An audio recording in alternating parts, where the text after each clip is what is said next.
কিছু অপরাধ আছে, কিছু পাপ আছে, কিছু গুনাহ আছে, যেই গুনাহগুলোর সাজা শুধু আখিরাতেই দেওয়া হবে না, আল্লাহ রাব্বুল আলামিন নগদে দুনিয়াতে ওই পাপিষ্ঠকে বুঝিয়ে দিবেন। ওই পাপের শাস্তি দুনিয়াতেও তাকে পেতে হবে, আখিরাতেরটা তো থাকবেই। এরকম কিছু পাপ এবং অপরাধ কোরআন এবং হাদিসে বর্ণিত হয়েছে। এরকম 10টি পাপ, 10টি অপরাধের কথা আজ আমরা জানবো ইনশাআল্লাহ। এর ভিতরে সর্বপ্রথম, যেই অপরাধ করার শাস্তি শুধু আখিরাতে দেওয়া হবে না, আখিরাতের শাস্তি তো দেওয়া হবেই, দুনিয়াতেই আল্লাহ তাআলা ওই অপরাধীকে এই অপরাধের শাস্তি দিবেন, দিয়ে ছাড়বেন। এর মধ্যে প্রথম যে অপরাধের কথা বলতে চাই তা হলো মা বাবার অবাধ্যতা, মা বাবার নাফরমানি, মা বাবার সাথে বেয়াদবি করা, তাদের অসম্মান অশ্রদ্ধা করা, তাদের অধিকার নষ্ট করা, খর্ব করা। এটা এমন একটা অপরাধ, এই অপরাধের শাস্তি আল্লাহ শুধু আখিরাতে দিবেন তা নয়, ওই নরাধমকে, মা বাবার অবাধ্য এবং নাফরমান সন্তানকে আল্লাহ তাআলা দুনিয়াতে তার এই পাপের প্রায়শ্চিত্ত ভোগ করানো ছাড়া মৃত্যু দিবেন না।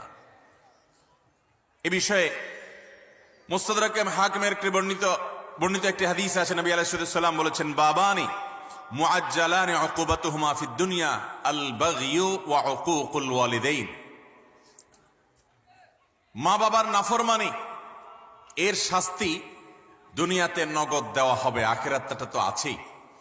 সেটা কখনো কখনো হতে পারে তার অবাধ্য সন্তানকে দিয়ে তাকে আল্লাহ তাআলা শাস্তি দিবেন, সেটা যেমন হতে পারে।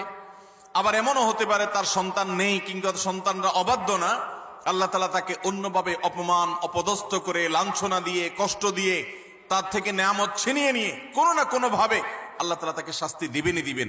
তবে হ্যাঁ, যেই কোনো অপরাধের পর যদি কোনো মানুষ আল্লাহর কাছে তওবায়ে নাসুহা করে, খাঁটি অন্তরে তওবা করে, লজ্জিত হয়, মাফ চায়, ফিরে আসে, তার কথা ভিন্ন, আল্লাহ তাআলা তাকে মাফ করবেন।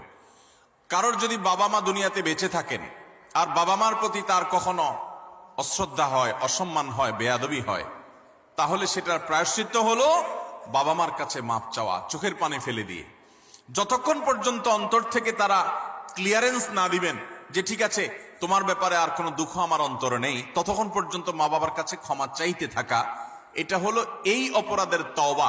এখানে শুধু মুখে আস্তাগফিরুল্লাহ বললে কখনো তওবা হবে না, বরং মা বাবার কাছে মাপ চাইতে হবে। আপনি যদি আপনার স্ত্রী সন্তানদের সামনে, মা বাবার সামনে বেয়াদবি করেন, তাহলে তাদের সামনেই আবার তাদের কাছে মাপ চাইতে হবে।